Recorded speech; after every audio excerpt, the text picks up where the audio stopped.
um, it's a big news nonetheless, and it had spread, within certain circles during the Amsterdam Dance event, the conference. So I was a bit surprised to find out. Well, not surprised, but I mean, you're like, oh, okay, cool, you know about it. Not that it's secret. It is secret. It is a secret, or not that I didn't post about it. But anyways, so the Grammys have accepted my album. The Grammy committee has accepted to let my album enter in the competition alongside other albums, and so my album is competing for alongside other albums within the genre of best alternative music album for the Grammys. So that's pretty massive because hundreds of thousands of projects are being sent to the Grammy committee, and you know let me tell you that to have my music being considered just to enter into the competition, we have not been nominated, none of these things. There's still a long way to go. We will find out what are the results in November, God willing. So you know then we will see how far we went. But the simple fact that I was able to be considered and granted the opportunity to enter into the competition is not something that happens to everybody, and I'm extremely humbled and feeling very fortunate to have had this opportunity. So, giving thanks. Thank you very much. Thank you, Preston. I appreciate that. So, it's a big thing. It's a big thing because I remember not so long ago, man. A lot of people like, yo, Boddhi, you should get a Grammy for your work. Da da da. I was like, yeah, for sure. We'll see how things pan out, etc., etc. And so my team at Batakari and BBE, we were like, okay. I said, look, we got to make sure that we submit the album in time. So we did just that, and it's a very peculiar feeling because this is a feeling and an emotion and a desire that I have nurtured through the years. So seeing it somehow unfolding in a favorable way feels very, very, very, very special. And by favorable way, let me emphasize on that. I mean just being able to enter the competition, just being able to be there in that space, and seen just that is a win. Now, anything on top of that will just be the cherry on the pie. So, it's in God's hands, as we say. We shall see. So with that being said, so there was, quite a lot of love, being showed. Congratulations throughout the people I came across to who was either familiar with my work or had heard of, whatever. So that was cool. And then we ended up going down to this famous record shop called Rush Hour in Amsterdam, which is a really, really infamous record store selling some really, really quality, music, vinyls. One of the few record stores that are still selling vinyls. I mean, there's vinyls still selling, obviously, but there was a phase where vinyls were going down. That was in the mid 2000s, early mid 2000s, if I'm not wrong. Correct me if that's the case. But anyways, and Louis Vega, who, for those who may not know, Louis Vega is a Grammy Award winner, producer and DJ, legendary, one half of Masters at Work alongside Kenny Dope Gonzalez. The man is considered to be the Miles Davis of house music. Worked with all the biggest artists of the 90s and the 2000s you can think of, from Madonna to Jennifer Lopez to Mariah Carey to you name it. The list is crazy, and this is the man that also entrusted me with his investment back in the days, and helped me release my first album. So I was one of his artists signed to his label Vega Records in the very, very beginning of early stages of my career. And I hadn't seen him in a while. Anania as well, his wife, was in town, but I didn't get to see her, unfortunately, and as time was super short. But so he was playing in the basement, so we end up getting there. Hit the basement, a couple of old school heads got to bump into the big brothers, Jimmy 3 to 6. If you don't know those names, obviously those are like legendary DJs from the house music industry in New York. etc. And men and women that have a remarkable taste in music and just amazing artists in general. So Jamie is like, yo, what up, buddy? What's going on? Where you at? You know, the brothers is just this beautiful energy, man. And so as I'm greeting him, I see another big brother, DJ Roman NYC, legendary DJ, producer, a big bro that has always showed me love, whom I've planned to bring on the show as well. I'm actually going to try to bring Jimmy 326 as well. I'm going to try to bring all these guys along the way as time permits them, and have conversations about just the music industry, etc. There's those guys are living legends, and I want to get them on the show, so I will. Anyway, got to hang out with them a bit, check out Louis, give him a big hug, and then dash, because we had to go. I mean, I had to go get ready because my performance at Paradiso for Tribes was at 1:30 a.m. So I still wanted to get some food. And a little parenthesis here I want to put into perspective. So anybody who knows my story knows that I've lived in Belgium for 17 years.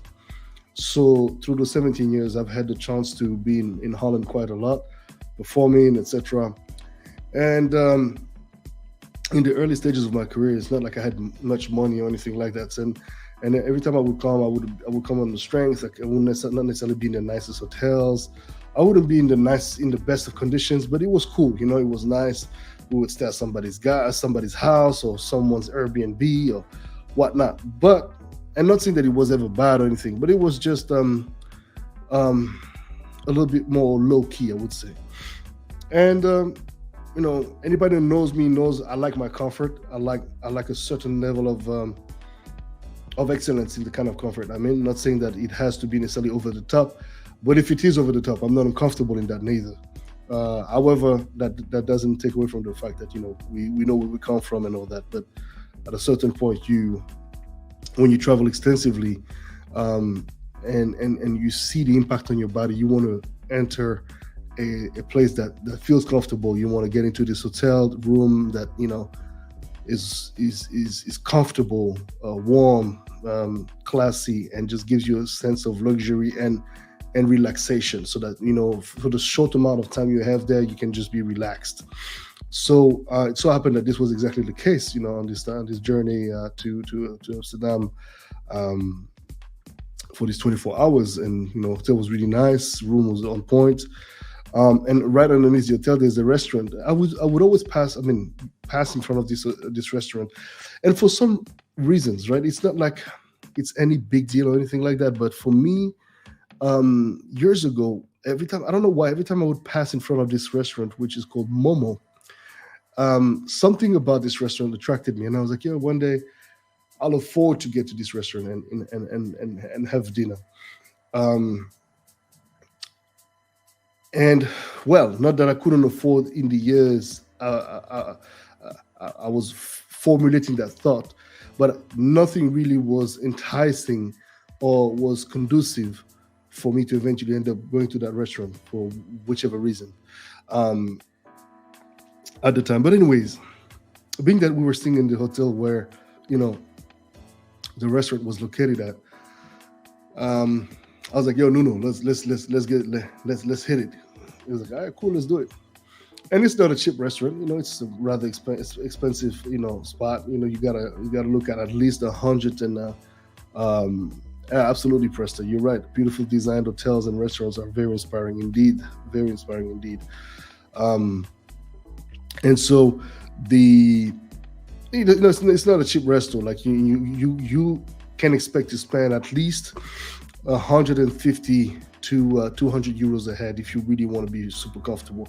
But I mean, without going super crazy, I mean, you can end up paying a bill of 250 euros, and that's already quite a lot of money. So with that being said, I mean, I was like, yo, we here, man.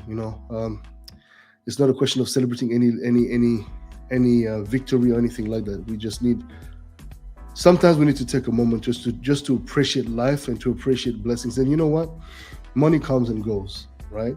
And of course, this doesn't mean that we shouldn't really be mindful of how we spend our money and where we and where we allocate these expenses to. But truthfully, if you don't live now, you're not going to live in 20 years.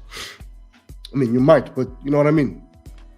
Take what you can take now while building for tomorrow. And I think there's no, it's not conflictual at all. If anything, it actually adds to giving you and enticing you to just do more and be committed to your mission. And so it was a small moment of like, a short moment of like just appreciation and gratitude for being there, you know, because these things are taken too often for granted whenever you reach a certain level of success and or comfort. You know, I've lived through, you know, not having enough to eat, not knowing where the next money is going to come from, living in scarcity and in absolute doubt of tomorrow. And music has always been my sole source of income. So, you know, when I hear people talking to me and say, well, you shouldn't do this, I'm like, yo, you don't know what I've been through.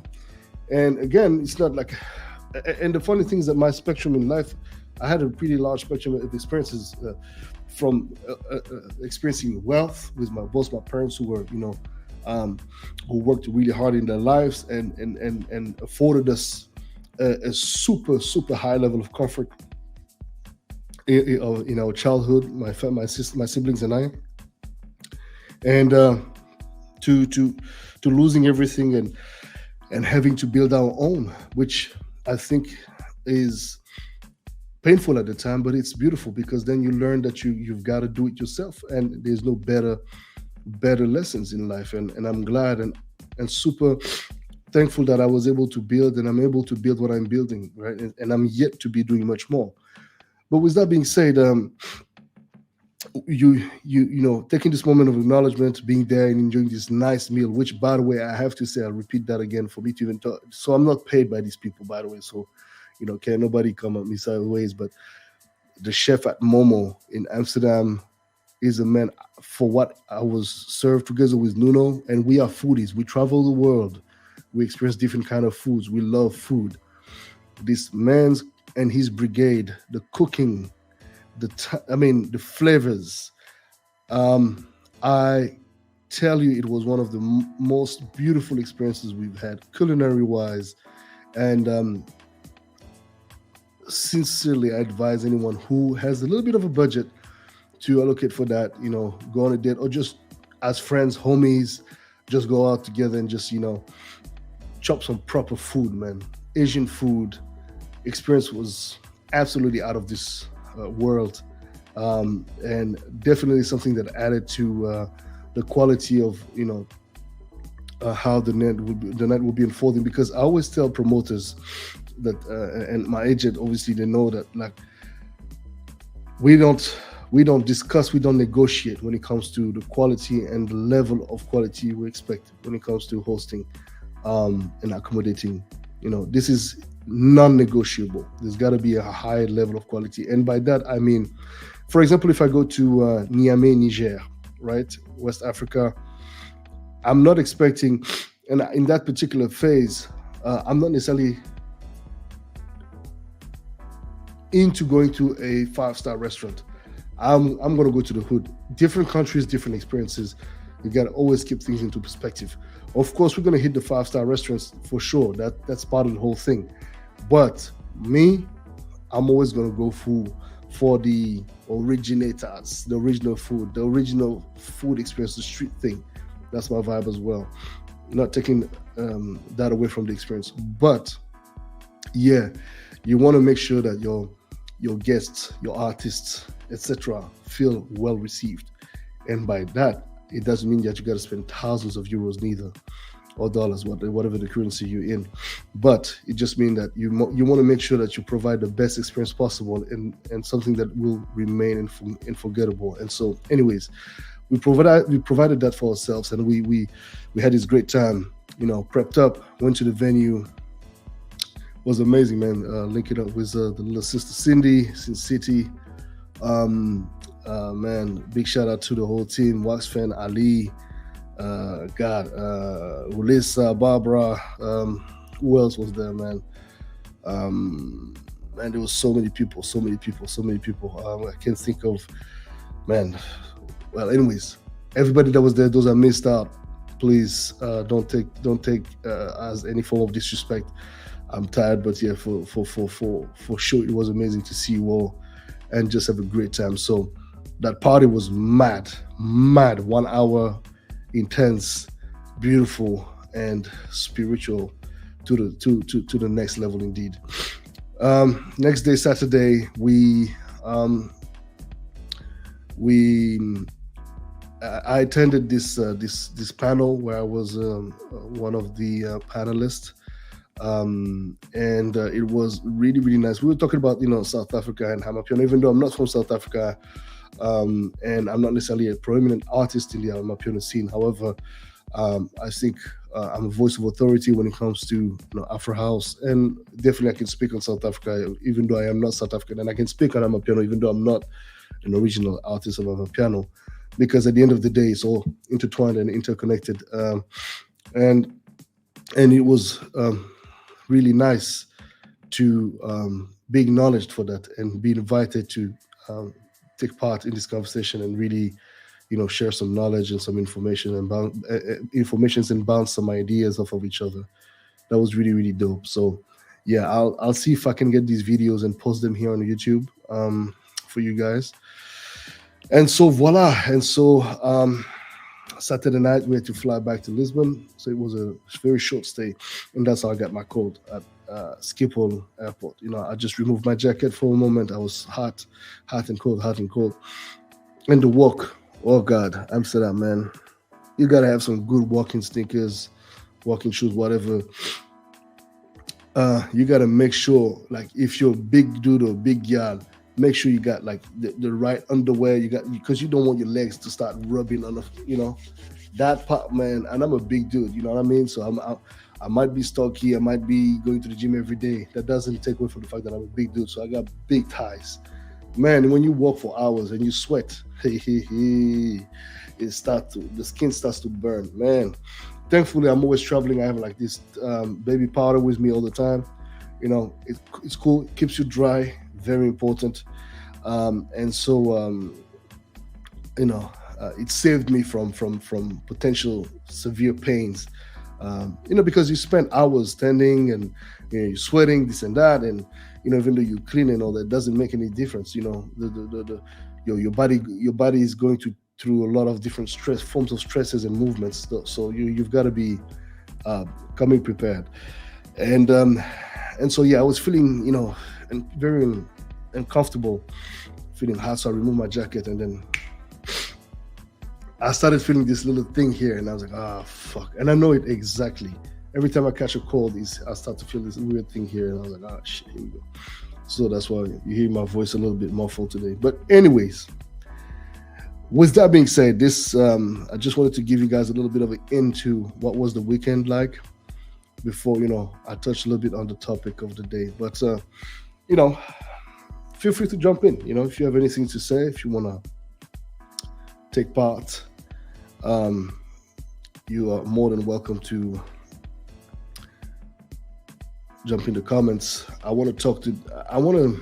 So this past couple of weeks, right, I've been checking out a few things about red pill, blue pill, hypergamist or whatever. Like, it's just a bunch of different concepts, when it comes to like, people's interaction with sexuality, concepts of loyalty, etc. And I was like, look, this is very interesting, and so yeah, I thought I'd talk about that a little bit today. See what you guys think. If you have any knowledge about this red pill, blue pill, I have a feeling it has something to do with, like, the. I mean, well, I would think it has anything. It has something to do with some sort of like um, political partisanship, as in, if you're from the left or right, or Democrats or Republican. Um, but yeah, it's interesting. So I just wanted to touch on that, even though I don't have much knowledge. As a matter of fact, I just wanted to maybe interact with you guys about the topic, see what you guys know of it. Red pill, blue pill, and yeah, that's pretty much what it is. And but loyalty for sure. Loyalty is something that I think, when it comes to relationship, right? And echoing this trip, um, I feel like the the loyalty and the kindness, um, I've shown to people, and I continue to show people, is something that, I see being um, very rewarding, because no matter how long you've not seen somebody, you're both happy to see one another. Of course, shout out to Omar FNX, the whole gang, Mr. Silk, Eno Napa, DJ Mela, the whole gang. Um, CL Assad, Anna Hayes, you know what I mean? And treating one another with respect and kindness. I think that's important. Even people you may not necessarily like very much, for reasons that could be sometimes explained. Sometimes there's no reason, you just don't like that person. It could be your own bias, whatnot. But with that being said, I think that if you still treat people with decency, it's going to take you a long way.